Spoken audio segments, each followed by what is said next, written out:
আলো, যিনি অন্ধকার জগৎ থেকে আলোর জগতে যাবেন তিনি হচ্ছেন গুরু। তাই বলে তাহলে করে দীক্ষা দেওয়া যাবে? অদ্বৈত পারলেন না, ওই বাম পায়ে খেলতে খেলতে লিখে দিলে সেই বীজ মন্ত্র মহামন্ত্র নাম। সেই নামটা কর্ণমূলে যখনই মায়ের প্রবেশ করালো মহাপ্রভু দেখলেন, আবার সেই মায়ের স্তন পান করল।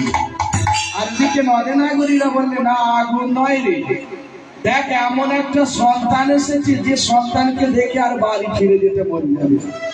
সবাই সেই গৌর সুন্দরকে দেখছে। গৌর সুন্দরের রংটা কেমন ছিল? তপ্ত কাঞ্চন গৌরাঙ্গিনী রাধে বৃন্দাবনেশ্বরী বিষ্ণু ভানু সুতং দেবী তাক প্রণমে হরি প্রিয়। রাধা ভাব রইল বাহির জগতে, আর কৃষ্ণ তো ছিল কালো, সেই কালো ভাবটা রইল অন্তর জগতে।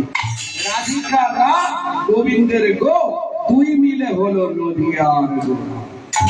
সেই রংটা হলো চাপা ফুলের মতো, অর্থাৎ সোনার বর্ণ।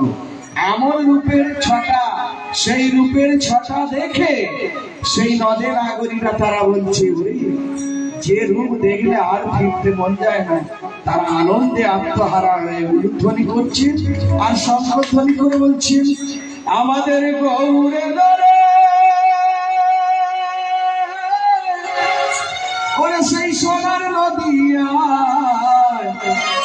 এবার উলুধ্বনি শঙ্খধ্বনি সারা পরে আমাদের গৌরে